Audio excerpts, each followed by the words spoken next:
मैं राजेश यादव आपका BS coaching centre में स्वागत करता हूं, वेलकम करता हूं। जैसा कि आपको पता है बेटा, हम लोग एसएससी जीडी की जो है शिष्य सीरीज चला रहे हैं। तो हमारी यात्रा आधी से ज़्यादा पूरी हो चुकी है। हम लोग बिल्कुल अपने मंजिल के करीब हैं। तो आप लोग भी हमारे साथ जुड़े रहिए और आइए हम अगले सेट की तरफ चलते हैं। सेट नंबर आज का हमारा है क्या बेटा? सेट नंबर 23 है। हम लोग 29 सेट कर चुके हैं, 30 है और अभी 20 सेट और बाकी हैं। तो इस तरीके से हम लगातार अपना कारवां आगे बढ़ाते जा रहे हैं। धीरे धीरे धीरे धीरे धीरे धीरे वहाँ पहुँच जाएंगे। तो आप बेटा देखो, प्रैक्टिस सेट 30 की शुरुआत करने चल रहे हैं। आज हमारा सवाल है बेटा, सवाल नंबर 1। उससे पहले हम आपका वेलकम करते हैं बीएस कोचिंग सेंटर में और ये भी करते हैं कि आप लाइक करें, कमेंट करें, शेयर करें, सब्सक्राइब करें और ज़्यादा से ज़्यादा लोगों को बताएं बेटा। ठीक है, तो आज हम शुरुआत करते हैं बेटा पहले सवाल की। देखो क्या लिखा है, बहुत सुंदर सा सवाल है। 1 फरवरी 2021 को देखो, सवाल आपका एग्ज़ाम हुआ है कब और सवाल आया है कब, ये बात को आपको ध्यान देना है। ठीक है, 2024 में एग्ज़ाम हुआ है। सवाल हमसे पूछ रहा है 2021 का कि 1 फरवरी 2021 को पेश किए गए केंद्रीय बजट 2021-22 में भारत के वित्त मंत्री ने प्रमुख क्षेत्रों के लिए उत्पादन से जुड़े प्रोत्साहन योजनाओं के लिए 1,97,000 लाख करोड़ की योजनाओं का परिव्यय करने की घोषणा की है। तो ये जो संख्या लिखा है, संख्या का मतलब होता है 12 क्षेत्र, 13 क्षेत्र और 11 क्षेत्र और 10 क्षेत्र। यहाँ लिखा है ना, यहाँ ये लिखा है कि मंत्री ने कितने क्षेत्रों के लिए ये योजना की शुरुआत की है, प्रमुख क्षेत्रों के लिए। तो यहाँ जो खाली जगह है वहाँ पर आपको इस संख्या को क्या करना है, भरना है। ठीक है, तो पहले तो मैं आपको बता दूं कि 1 फरवरी को हमारा बजट पेश होता है। 1 फरवरी को हमारा बजट पेश होता है। अब बात किसकी कर रहा है? निर्मला सीतारमण की बात कर रहा है। किसकी बात कर रहा है बेटा? निर्मला सीतारमण। निर्मला सीतारमण जानते हैं आप कि हमारे देश की क्या है, वित्त मंत्री हैं, फाइनेंस मिनिस्टर हैं। तो अब तक वो जो है 4 बार बजट पेश कर चुकी हैं। तो ये भी अपने आप में सबसे बड़ा इतिहास है कि सबसे ज़्यादा समय तक बजट पेश करने वाली कौन महिला बन गई हैं। तो उनमें नाम जुड़ गया बेटा निर्मला सीतारमण का। ठीक है, तो महिलाओं में, पुरुषों में, सब में सबसे ज़्यादा बार बजट पेश करने का रिकॉर्ड किसके नाम है? तो वो निर्मला सीतारमण के नाम है। लेकिन एक बात अगर पूछा जाए कि भारत में सबसे पहले किसने बजट पेश किया था, अगर महिलाओं की बात किया जाए तो महिलाओं में बेटा नाम किसका आता है? इंदिरा गांधी का आता है। किसका नाम आता है? इंदिरा गांधी का आता है। इंदिरा गांधी बतौर प्रधानमंत्री जो है सबसे पहले बजट पेश करने वाली महिला है। ठीक है, प्रधानमंत्री थे, उनके पास फाइनेंस मिनिस्ट्री भी था, वित्त मंत्रालय भी था। तो अगर आपसे पूछा जाए कि पहला बजट किस महिला ने पेश किया है तो उसमें हो जाएगा इंदिरा गांधी का नाम आएगा। लेकिन अगर पूछा जाए कि ऐसी कौन सी वित्त मंत्री हैं जिन्होंने पहला बजट पेश किया है तो उनका नाम क्या हो जाएगा? निर्मला सीतारमण। ठीक है, दोनों सवाल अलग अलग हैं तो इस बात को, लेकिन सबसे ज़्यादा समय तक बजट पेश करने का रिकॉर्ड किसके नाम है? तो वो किसके नाम है बेटा? किसके नाम है? निर्मला सीतारमण के नाम है, जो कि क्या है? एक महिला है। तो महिलाओं के बारे में अगर सवाल आता है और बजट के बारे में आता है तो आपको इस बात को क्या करना है? ध्यान देना पड़ेगा। ठीक है, तो समझ में आ गई बात? तो निर्मला सीतारमण ने 13 क्षेत्रों के लिए बजट पेश किया था और उसकी वैल्यू कितनी थी? 1,97,000। और एक बात बता देते हैं, भारत को विश्व की तीसरी अर्थव्यवस्था बनाने का जो सपना है वो इसी से पूरा होगा कि अगर इतने क्षेत्रों में विकास होगा, डेवलपमेंट होगा तो भारत की अर्थव्यवस्था या इकोनॉमी में मजबूती आएगी और मजबूती आएगी तो उससे क्या होगा? हमारा देश 1 ट्रिलियन इकोनॉमी या भारत की तीसरी सबसे बड़ी आबादी वाला देश हो जाएगा। ठीक है, तो बेटा आपको ये समझ आ गया होगा। इस तरीके से हम अगले सवाल की तरफ बढ़ते हैं। अगला सवाल हमारा क्या कह रहा है? अगला सवाल कह रहा है, शतरंज के अंकों के संदर्भ में किस मोहरे का मूल्य सबसे कम होता है? आप लोग शतरंज खेले होंगे और एक बात और बता दें आपको, शतरंज जो खेल की उत्पत्ति है वो भारत में हुई थी 7वीं शताब्दी में। ठीक है, 7वीं शताब्दी में यहाँ से जो अरब के लोग थे वो अपने यहाँ ले गए और उसके बाद पूरी दुनिया में इसका प्रचार प्रसार कर दिया। आज पूरी दुनिया में ये खेल खेला जाता है। और शतरंज एक ऐसा है, कहते नहीं कोई आदमी बहुत होशियार होता है तो लोग कहते हैं शतरंज का खिलाड़ी। तो शतरंज भी एक तरीके का बहुत मेंटल, बहुत ब्रेन वाला गेम है, इसमें दिमाग बहुत लगता है। और ये बात अगर कोई शतरंज खेल रहा है तो ये समझ जाओ कि वो बहुत बड़ा ब्रिलियंट है, इस बात को आपको समझना पड़ेगा। ठीक है, वो साधारण आदमी नहीं हो सकता है शतरंज खेलने वाला। अगर कोई बड़ा आदमी, देखो अगर जितने बड़े लोग होते हैं उनका गेम अलग होता है, छोटे लोग होते हैं उनका गेम अलग होता है, लेकिन अगर कोई गरीब आदमी अगर इसको खेल रहा है तो समझ जाओ कि वो बहुत बहुत जो है अच्छा करने वाला है अपने भविष्य में। ठीक है, तो शतरंज का खेल एक तरीके से ये पॉलिटिक्स में, कूटनीति में, डिप्लोमेसी में शब्द इस्तेमाल होता है कि ये शतरंज का खिलाड़ी है। तो हमसे पूछ रहा है कि शतरंज के अंकों के संदर्भ में किस मोहरे का मूल्य सबसे कम होता है? Which piece has the lowest value in terms of chess point? तो एक बार बता दें, इस शतरंज में दो लोग खेलते हैं, दो खिलाड़ी होते हैं आमने सामने, और इसमें 16 मोहरे होती हैं। कितने होते हैं बेटा? 16 मोहरे होते हैं। 16 मोहरे का मतलब हो गया कि उसमें जो लोग होते हैं 16 लोग होते हैं। इसमें क्या होते हैं? 8 प्यादे होते हैं। प्यादे समझते हैं? प्यादे को हम सिपाही बोलते हैं। जो लोग शतरंज खेलते होंगे वो लोग इसको बहुत बारीकी से समझते हैं। ठीक है, और फिर 2 घोड़ा होता है, 2 घोड़ा हो गया, और 2 हाथी हो गया, 2 हाथी होते हैं, और 2 ऊंट होते हैं, 2 ऊंट होते हैं। तो कितने हो गए बेटा? 8 हो गए, 8 से 14 हो गए। ठीक है, और एक राजा होता है और एक रानी होती है। इस तरीके से ये 16 लोग हो जाते हैं इसमें। ठीक है, बाकी अब उसका इमेज नहीं है, मैं आपको यहाँ पर बता देता।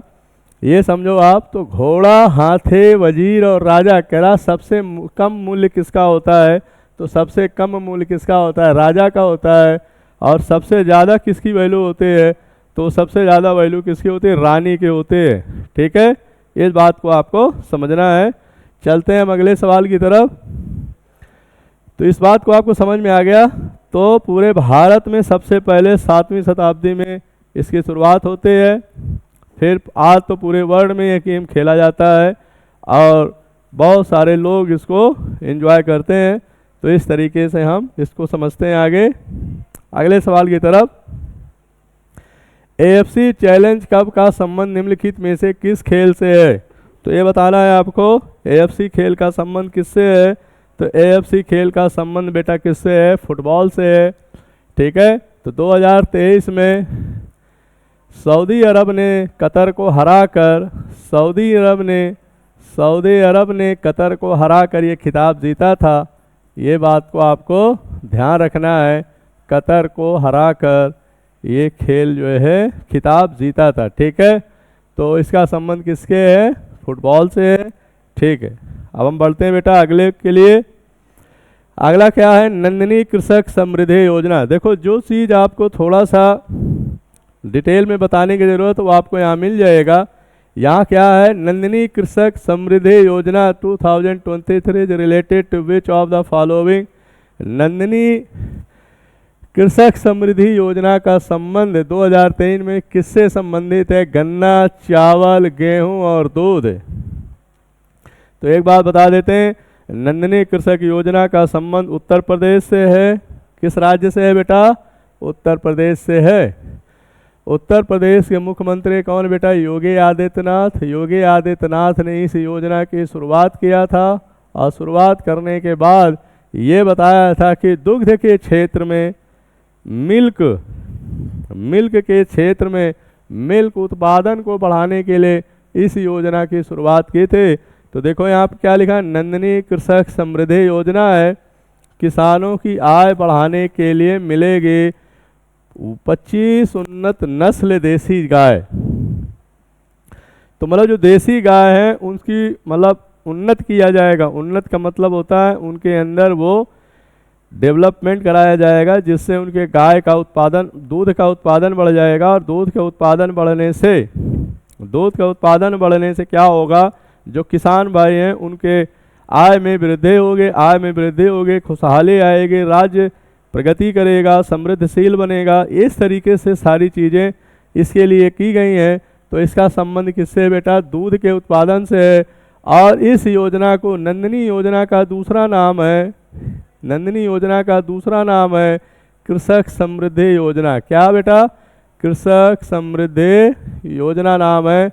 इस तरीके से हमारा ये सवाल पूरा हो जाता है। तो ठीक है, तो गन्ना, गेहूं और चावल नहीं होगा, इसका जवाब क्या होगा, दूध होगा। दूध के उत्पादन को बढ़ाने के लिए जो देसी नस्ल की गाय है उनको उन्नत करने के लिए ये योजना शुरू की गई है उत्तर प्रदेश सरकार द्वारा। बार बार इस चीज़ को समझना है हमें। अब हम बढ़ते बेटा अगले सवाल की तरफ। एक बार बता सकते हो ये कौन से खिलाड़ी हैं, आप लोग बताओ भाई, ये कौन से खिलाड़ी हैं जिनका फोटो बना हुआ है यहाँ पर, हाँ बताओ, ये किसका फोटो है। हाँ, तो देखो बेटा, आप क्रिकेट नहीं खेलते, आपको क्रिकेट से कोई संबंध नहीं है, ये खोए हैं, इनको कोई पता ही नहीं है, चाहे यहाँ बम छूट जाए, आग लग जाए, हाँ ये कोई मतलब नहीं, सिर झुकाए। चलो कोई बात नहीं। ये कह रहा है अगस्त 2023 में किस भारतीय क्रिकेटर को भारत पेट्रोलियम कॉर्पोरेशन लिमिटेड, इसका पूरा नाम क्या होगा, BPCL, Bharat petroleum corporation limited का ब्रांड एम्बेसडर घोषित किया गया है। MS धोनी, राहुल द्रविड़, सचिन तेंदुलकर, विराट कोहली। तो राहुल द्रविड़ को क्या है, इनका ब्रांड एम्बेसडर घोषित किया गया है, नियुक्त किया गया है। इनको कई सारे अवार्ड मिले हैं, ठीक है, पद्म श्री, पद्म भूषण, ये इनको पुरस्कार मिला है। तो इस तरीके से इसका सही जवाब क्या हो जाएगा, राहुल द्रविड़ हो जाएगा। ठीक, चलो अगले सवाल की तरफ बढ़ते हैं। सवाल नंबर 6 है, एक बार देखो इसे, क्या कह रहा है, निम्नलिखित में से कौन सा कलाकार मणिपुरी नृत्य के लिए एक विशेषज्ञ है। तो पंडित गोपाल प्रसाद दुबे, टी बाला सरस्वती, राजकुमार सिंहजीत सिंह, गोपी कृष्णन। तो ये 4 हमारे क्या हैं, कलाकार हैं, महान विभूति हैं। आपको बताना है कि मणिपुरी नृत्य से इनमें किसका संबंध है। तो इसका संबंध हो जाएगा बेटा राजकुमार सिंहजीत सिंह का। ठीक है, ये राजकुमार सिंहजीत का फोटो है। ठीक है, तो मणिपुरी जो है क्या है, एक प्रकार का मेले या उत्सव के समय ये नृत्य किया जाता है, और उसके ये क्या है, बहुत बड़े विशेषज्ञ हैं। इस बात को हमें ध्यान रखना है। चलो अगली बात करते हैं। बैसाखी का त्यौहार भारत के निम्नलिखित में से किस राज्य में मनाया जाता है। तो बैसाखी आते ही दिमाग में आ जाता है, कौन सा राज्य आता है, बताओ बेटा। बैसाखी का नाम आते ही हमारे अंदर फसल की कटाई, जैसे होली होता है, होली के ठीक बाद ये त्यौहार मनाया, फसल की कटाई, क्रॉप, देखो यहाँ पर फसल बनी हुई है। और होली के आसपास कौन सी फसल हो जाती है, तो वो हो जाती है बेटा गेहूं हो जाता है, सरसों, चना, मटर, लेकिन गेहूं को इसमें सबसे दिया गया है। तो बैसाखी का त्यौहार किससे संबंध है, तो वो बेटा पंजाब से है। ठीक है, तो पंजाब हरियाणा में ये जो है त्यौहार सबसे ज़्यादा मनाया जाता है। फसल के कटने के उपलक्ष्य में ये त्यौहार मनाया जाता है। लेकिन कुछ त्यौहार ये उत्तर प्रदेश में भी देखने को मिलता है। ठीक है, तमिलनाडु में कौन सा त्यौहार मनाते हैं, ये तमिलनाडु में कौन सा त्यौहार है, कोई त्यौहार एक लिख के बताओ कमेंट में। और असम में कौन सा त्यौहार है, बिहू त्यौहार कहाँ मनाया जाता है, बताओ।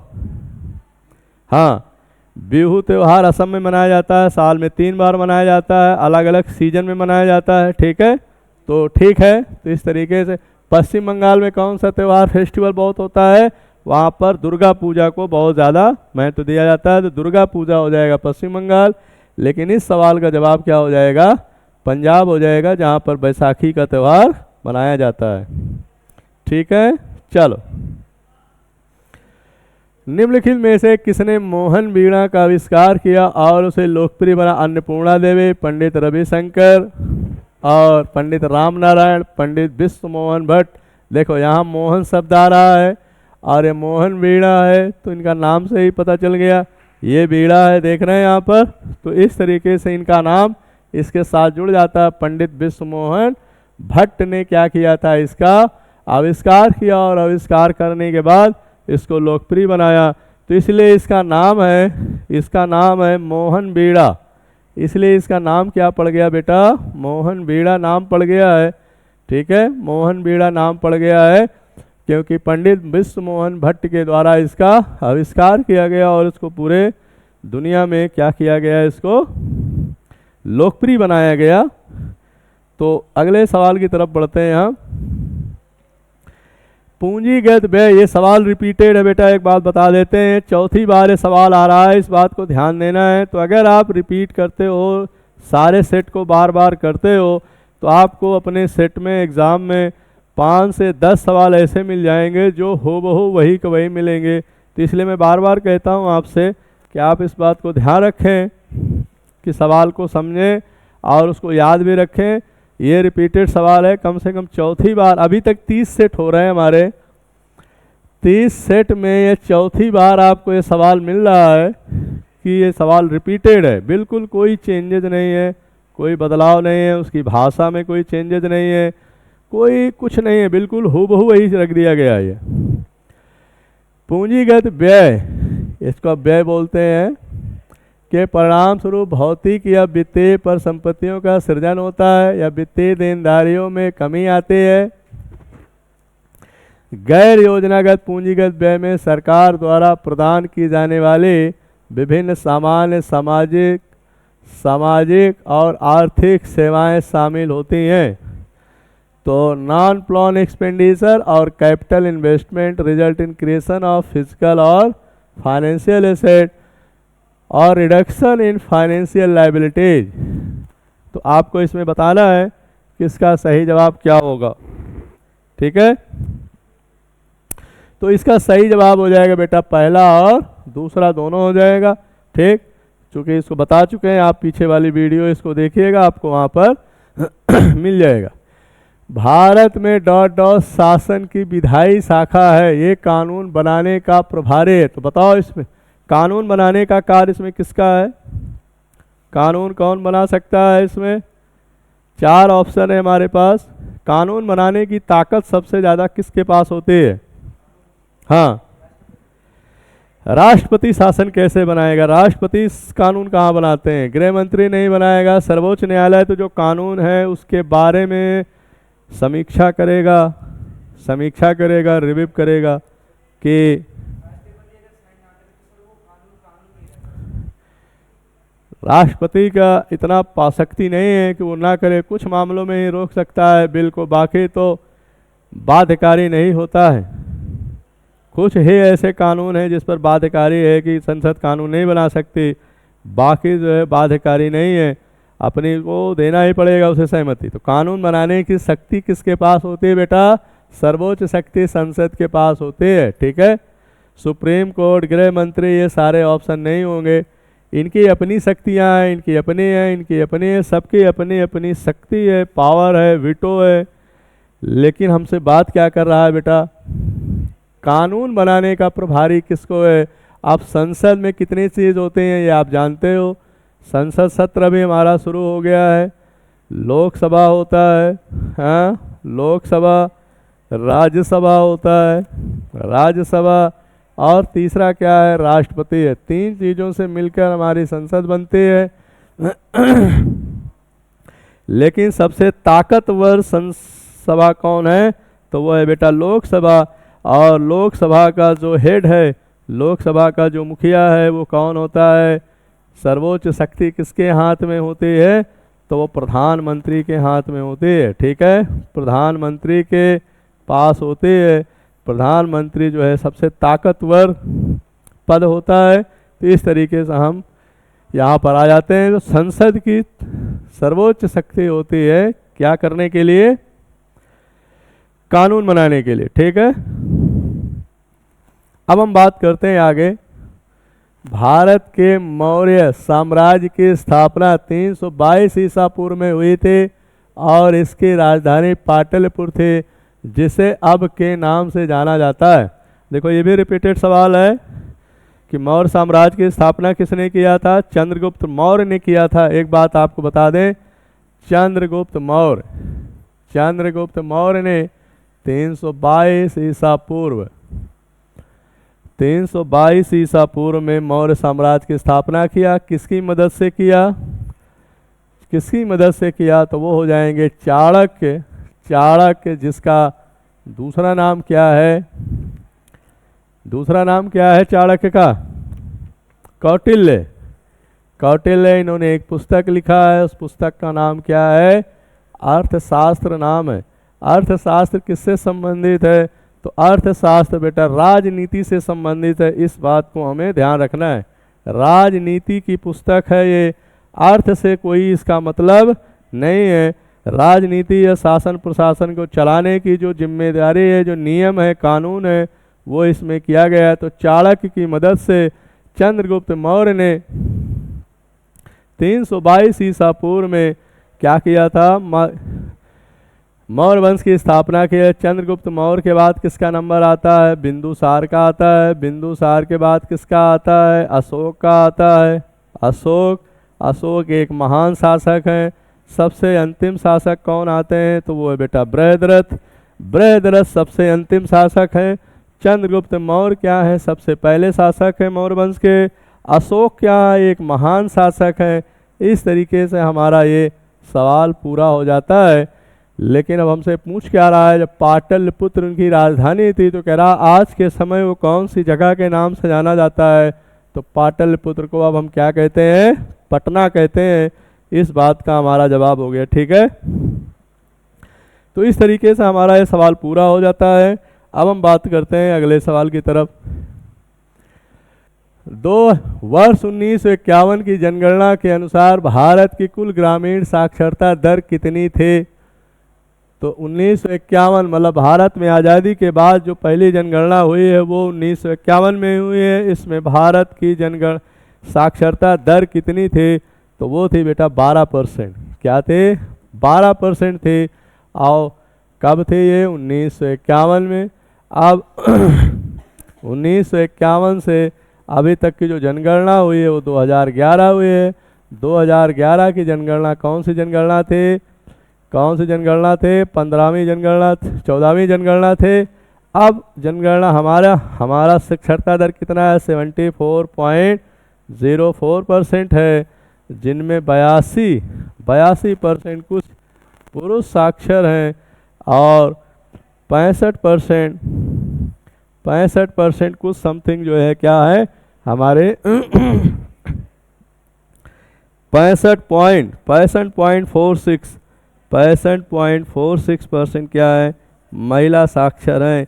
इस तरीके से हमारा, और भारत में सबसे साक्षर राज्य क्या कौन सा है? वो है केरल। केरल के बाद मिजोरम आता है। मिजोरम के बाद गोवा आता है। इस तरीके से ये सवाल हमारा सही हो जाता है। तो कितने परसेंट थी बेटा? 2011 की जनगणना का जो थीम है, जो मुख्य विषय है, वो क्या है? हमारी जनगणना हमारा भविष्य। हमारी जनगणना हमारा भविष्य। इस बात को आपको ध्यान करना है। हमारी जनगणना हमारा भविष्य। ठीक, तो इस तरीके से इतनी सारी बात हो गई। आवर सेंसस आवर फ्यूचर के थीम के साथ इस सवाल के क्या हो गए? पूरा हो गया। अब हम बढ़ते बेटा अगले सवाल की तरफ। रॉलेट एक्ट, ये सवाल रिपीटेड है बेटा, कम से कम 5वीं बार आ रहा है। 5वीं बार आ रहा है अब तक के सेट में। तो कुछ ऐसे सवाल हैं। भारत में रॉलेट एक्ट वर्ष पारित किया गया था 1923, 1909, 1913, 1919। तो रॉलेट एक्ट मार्च 1919 में आया। मार्च 1919 में आता है। ठीक है, इसी के विरोध में 13 अप्रैल 1919 को अमृतसर के जालियांवाला बाग हत्याकांड की घटना होती है। इसी कानून, इसे बिना अपील, बिना दलील, बिना सुनवाई के कानून कहा जाता है। इसे ब्लैक कानून या काना कानून कहते हैं, आधा कानून कहते हैं। ठीक है, इस तरीके से रॉलेटेड के बारे में ये बात सही हो जाती है। ठीक, चलो एक बार बताओ इसमें। चलो आगे करते हैं हम। अगला सवाल हमारा क्या कह रहा है, सवाल नंबर 14 है।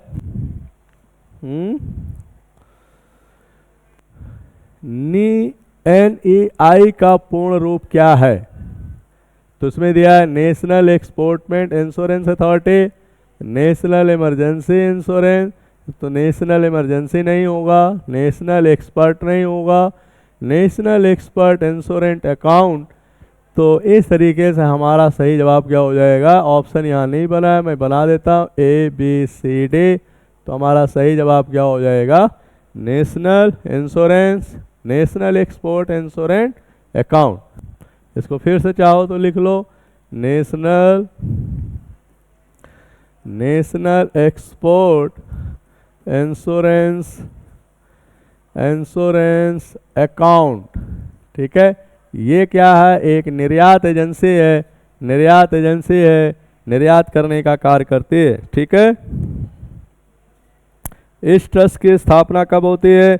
2006 में होती है। इस तरीके से NEI का फुल फॉर्म क्या है बताओ एक बार फिर से? National insurance, national export insurance account. चलो अब हम अगले सवाल की तरफ बढ़ते हैं। अगला सवाल हमारा क्या कह रहा है? भारतीय संविधान के निम्नलिखित में से किस अनुच्छेद में उल्लेख है कि राज्य राष्ट्रों के बीच न्यायपूर्ण सम्मानजनक संबंध बनाए रखेगा? तो बेटा अनुच्छेद 50, अनुच्छेद 50 तो है नहीं, 48 है, 49 है, 47 है, 51 है। तो जो 51 है, 51 में क्या किया गया है कि राष्ट्र और राज्य, देखो यहाँ क्या कह रहा है? राज्य और राष्ट्र के बीच क्या है? शक्तियों के बंटवारे की बात की गई है। लेकिन ये कह रहा है निम्नलिखित में से किस अनुच्छेद में उल्लेख है कि राज्य राष्ट्रों के बीच न्यायपूर्ण और सम्मानजनक संबंध बनाए रखेगा? तो इस संबंध की बात करता है, रिलेशन की बात करता है। तो वो आर्टिकल क्या हो जाएगा? 51 हो जाएगा। आपको पता है कि आर्टिकल 36 से लेकर 51 किस में आता है? तो उसको बोलते हैं हम DPSP में बोलते हैं। DPSP को क्या बोलते हैं? राज्य के नीति निदेशक, राज्य के नीति निदेशक तत्व, नीति निदेशक तत्व बोलते हैं। इसको अंग्रेजी में क्या बोलते हैं? Directive principle, directive principle of state policy. State policy जो है क्या हो जाएगा? इसका सही जवाब हो जाएगा DPSP, राज्य के नीति निर्देशक तत्व। अनुच्छेद कहाँ से कहाँ तक है? 36 से 51 है। इसी में मौलिक अधिकार की बात कर लेते हैं, जो भाग 3 में है। भाग 3 में फंडामेंटल राइट, वो कहाँ से कहाँ तक है? 12 से लेकर 35 तक है। इस तरीके से देखो भाग 2 आता है हमारा, जो संविधान का भाग 2 है, उसमें हम किसकी बात करते हैं? नागरिकता की बात करते हैं, सिटीजनशिप की बात करते हैं। सिटीजनशिप कहाँ से कहाँ तक है? तो नागरिकता का प्रावधान कहाँ से कहाँ तक है? 5 से लेकर 11 तक है। इस तरीके से ये सारी बातें इसके बारे में हो गई। ठीक है, तो समझ में आ रहा है बात आपको? तो इसका सही जवाब क्या हो जाएगा? अनुच्छेद 51 हो जाएगा। अब हम बात करते हैं 48 में क्या है? पशुपालन है। पशुपालन के बाद ग्रामीण विकास और पशुपालन। चलते हैं हम अगले सवाल की तरफ। करा निम्नलिखित में से कौन सी हिमाचल प्रदेश की एक अनूठी नृत्य परंपरा है? तो हिमाचल प्रदेश का देखो मुख्य वेशभूषा क्या है? ये आपका कुर्ता पहनते हैं, नीचे ये लहंगा टाइप का पहनते हैं, कुछ लोग पैजामा पहनते हैं, लेकिन इन पर जो सिर पर एक टोपी होती है, ये सबसे पहचान वाली चीज़ होती है। अगर हिमाचल प्रदेश जाएंगे तो वहाँ पर ज़्यादातर लोग ये पहनते हैं। टोपी होती है, गोल गोल कलर, गोल होती है, राउंड शेप होती है ये। तो देखो करा, बिहू, नाटी, चेराव और डंडारी। तो इनमें से आपको बताना है हिमाचल प्रदेश का कौन है? तो हिमाचल प्रदेश का कौन है बेटा? ये नाटे है। और नाटे जो है देखो यहाँ पुरुष और महिला दोनों द्वारा किए जाते हैं, पुरुष महिला दोनों द्वारा ये नृत्य किया जाता है। लेकिन ये कब किया जाता है? मेले के समय, कोई अगर वहाँ पर कोई प्रसिद्ध मेला है, मेले के समय, या कोई त्यौहार है तो त्यौहार के समय ये नृत्य किया जाता है, जो कि बहुत ज़्यादा प्रसिद्ध है। और वर्ल्ड गिनीज बुक रिकॉर्ड में इसका नाम दर्ज हो चुका है, नाटी का। ठीक है, तो नाटी का संबंध किस राज्य से है? नाटी का संबंध जो है हिमाचल प्रदेश से है।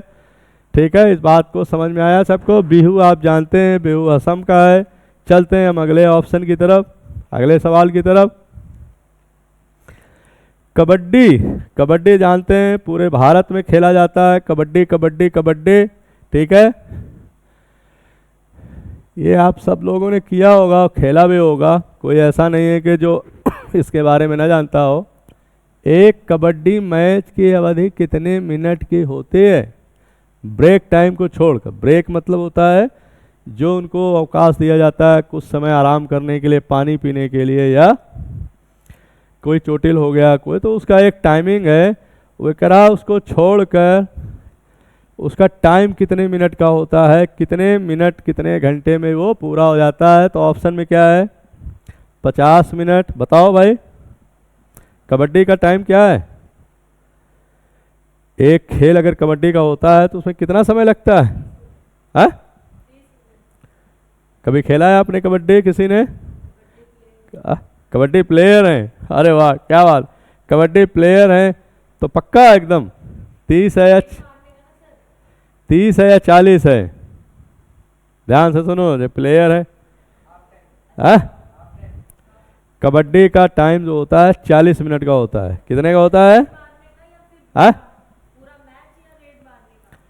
ये कुछ नहीं, ये कह रहा है एक्सेप्ट ब्रेक टाइम को छोड़कर, ब्रेक टाइम को छोड़कर ये जो है कितने का होता है? 40 मिनट का होता है।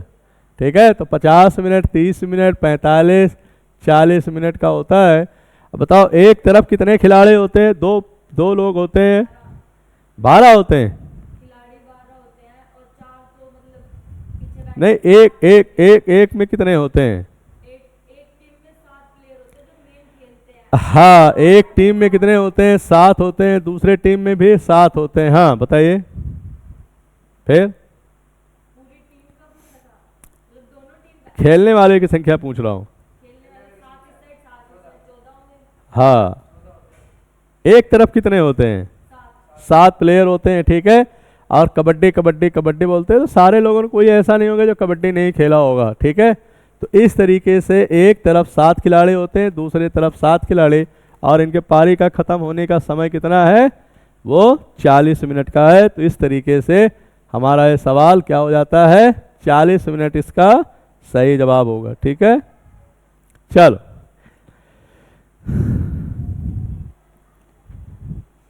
एक बार बताओ, पदार्थ का रूप है जिसमें उनके इलेक्ट्रॉन परमाणुओं के नाभिक के बीच स्वतंत्र रूप से घूमते हैं। देखो, ये है सॉलिड। आपको पता है कि जो ठोस होते हैं उनके कण पास पास में होते हैं। ये ठोस है, दूसरा ठोस है, फिर तीसरा ठोस है, बहुत पास पास में पैक है।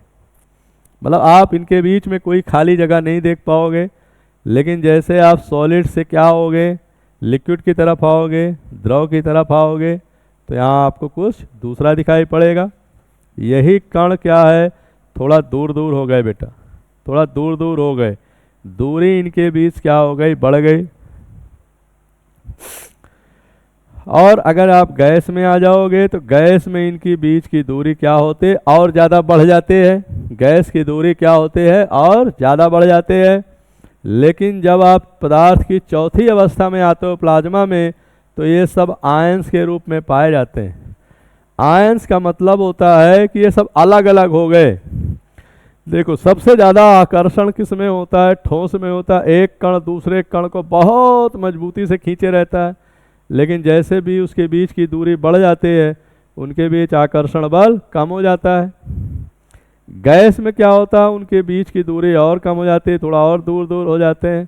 लेकिन जो पदार्थ की चौथी अवस्था है जिसे हम प्लाज्मा कहते हैं, तो वो इतने दूर दूर हो जाते हैं कि उनके बीच कोई बॉन्डिंग नहीं होती है और वो आयंस के रूप में पाए जाते हैं। तो यहाँ लिखेंगे प्लाज्मा रूप में पाए जाते हैं और उनके बीच कोई आकर्षण बल नहीं होता है। इसका मतलब अगर जैसे मान लीजिए एटम है, तो आपको पता है कि एटम के बीच में नाभिक होता है। नाभिक मतलब न्यूक्लियस होता है और न्यूक्लियस के अंदर प्रोटॉन और न्यूट्रॉन पाए जाते हैं।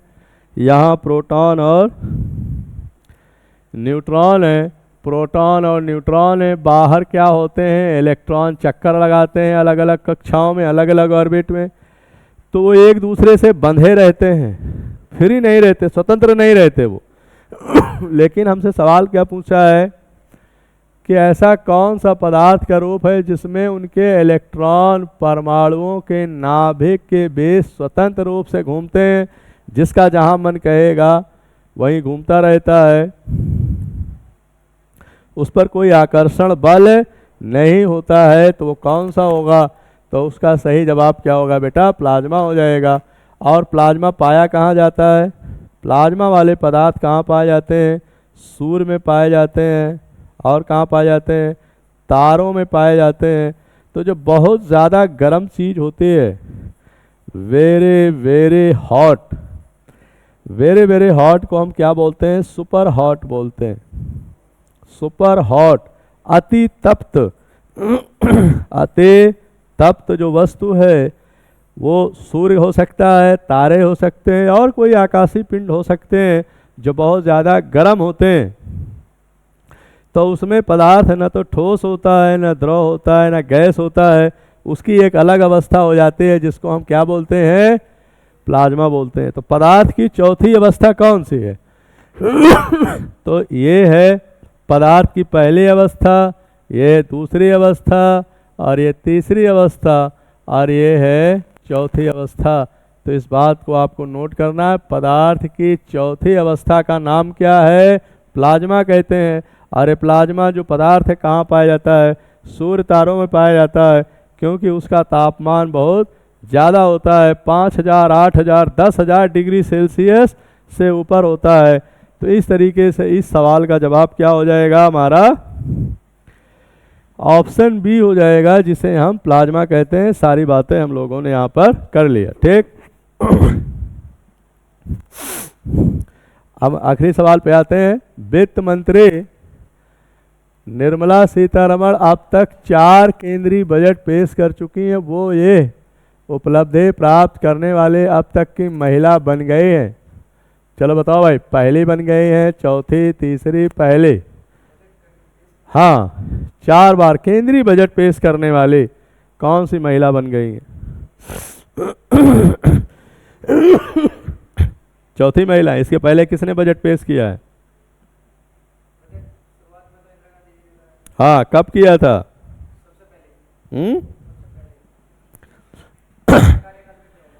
लेकिन पूछ क्या रहा है? वित्त मंत्री रहते हुए। इंदिरा गांधी ने जो किया है, इंदिरा गांधी ने जो किया है वो बतौर प्रधानमंत्री रहते हुए किया है। क्या? प्रधानमंत्री रहते हुए, ठीक। और प्रधानमंत्री ने सिर्फ एक बार बजट पेश किया। एकरा लगातार 4 बार केंद्रीय बजट पेश कर चुकी हैं। तो वो ये सब करने वाली भारत की कौन सी महिला है? तो वो बेटा पहली महिला बन गई है। अगर पूछता कि भारत में पहला बजट पेश करने वाली कौन सी महिला है, तो उनका नाम क्या आता? इंदिरा गांधी का नाम आता। कौन सा? नहीं, यही है। इसके पहले कोई महिला वित्त मंत्री नहीं रही है।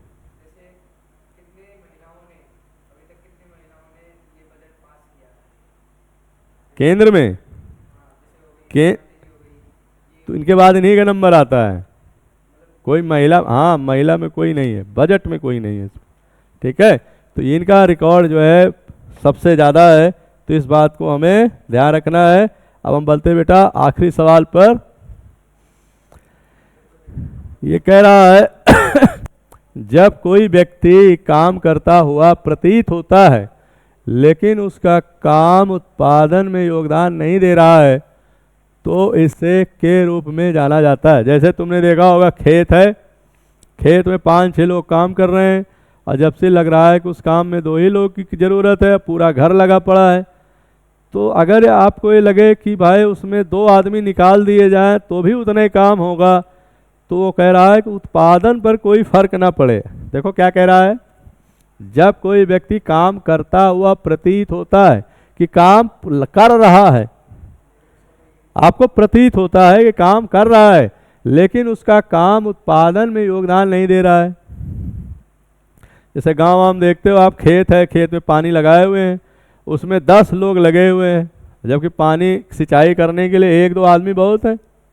एक देखेगा पानी कहाँ कहाँ जा रहा है, दूसरा देखेगा कहीं कट तो नहीं रहा है। यही तो हो सकता है, हाँ? नहीं होगा। तो 1 या 2 आदमी की ज़रूरत है लेकिन उसमें लगे हुए हैं 10 लोग, तो अगर वो 8 लोग निकाल दिए जाए उसमें से तो भी सिंचाई उतनी ही होगी, उतने ही समय में होगा। बोलो। अब अगर वो लगे रहे तो भी इतने ही समय में होगा। तो वो हमसे पूछ रहा है कि अगर लेकिन उसका काम उत्पादन में योगदान नहीं दे रहा है तो इसे के रूप में जाना जाता है। तो उसको कौन सा अनएम्प्लॉयमेंट कहते हैं? देखो क्या कह रहा है, उसको बोलते हैं डिसगाइज्ड अनएम्प्लॉयमेंट। समझो, ये आदमी कोई काम कर रहा है, ये काम 0% कर रहा है लेकिन लगा हुआ है काम में। क्या है? लगा हुआ है। आपको लगेगा, लग रहा, when part of the labor force is either left without work or is working in a redundant manner such that worker productivity is essentially 0। ये आदमी लग रहा है काम कर रहा है लेकिन इसका उस उत्पादन में जो योगदान है वो क्या है? 0 है, इसका कोई योगदान नहीं है। हाँ, अगर इसको लगाओ रखे रहोगे तो भी कोई दिक्कत नहीं है, निकाल दोगे तो भी कोई दिक्कत नहीं है, काम पर कोई प्रभाव नहीं पड़ेगा। तो एक तरीके का अनएम्प्लॉयमेंट होता है बेटा, बेरोजगारी होती है। तो कह रहा है, तो यहाँ पर दिया हुआ है ये डिस्गाइज्ड अनएम्प्लॉयमेंट। तो प्रच्छन्न बेरोजगारी, घर्षण बेरोजगारी, चक्रीय बेरोजगारी, मौसमी बेरोजगारी तो नहीं होगा। तो इसका सही जवाब क्या हो जाएगा? प्रच्छन्न बेरोजगारी। तो प्रच्छन्न बेरोजगारी समझ आया सारे लोगों को कि एक काम में बहुत सारे लोग लगे हुए हैं लेकिन उनमें से अगर किसी आदमी को निकाल दिया जाए तो भी काम उतना होगा, लगा दिया जाए तो भी काम उतना होगा। जैसे कोई बस है, सवारी लेके जा रही है, 100 सवारी लेके जा रहे हैं, उसमें 2 ड्राइवर हैं, 2 कंडक्टर हैं। अगर एक ड्राइवर और एक कंडक्टर को अगर वहाँ निकाल दिया जाएगा तो भी जो है गाड़ी उतने ही समय में जाएगी, हाँ, सवारी भी उतनी ही जाएगी। तो उस तरीके की बेरोजगारी को हम क्या बोलते हैं? प्रच्छन्न बेरोजगारी बोलते हैं। इस तरीके से हमको ये बात समझ में आ गई, ठीक है। सीजनल वाली होती है, मौसमी बेरोजगारी होती है, जो मौसम के हिसाब से होता है। जैसे हाँ, जैसे खाना पीना बनाने वाले होते हैं तो उनका भी सीजन होता है, ब्यूटी पार्लर का भी सीजन होता है। अब शादी ब्याह आता है तो खाली नहीं रहते, खूब धड़ाधड़ काम होता है, लेकिन जैसे और कोई सीजन आ जाता है कहीं शादी ब्याह, सन्नाटे में बैठे रहते हैं। है? कौन सी खेती? गाजर, मूली, जो भी किसान, तो उनमें भी ऐसा होता है, ठीक है। तो इस तरीके से बेटा हमारा ये जवाब हो गया। ये ऑप्शन 1 पर सही जाएंगे, ऑप्शन ए सही आंसर है इसका। तो बेटा एक बार फिर हम आपसे कहते हैं कि ये हमारा सेट है, सेट नंबर 23, जिसमें हमने 20 सवाल किए और आपके कमेंट हम पिछली बार मिले थे, जैसे अंजलि यादव है, एम है, रेणु कौशिक हैं, बहुत सारे बच्चों ने इसमें कमेंट में लिखा कि हमें अच्छा लगा। आप स्कोर भी लिखना है इसको देखने के बाद, तो हम अगली क्लास में फिर वही एक नए सेट की तरफ चलेंगे, ठीक है बेटा। तो सबको एक बार फिर धन्यवाद करता हूँ। अब हम फिर नेक्स्ट क्लास में मिलेंगे सेट नंबर 31 के साथ। तब तक के लिए सबको धन्यवाद, धन्यवाद।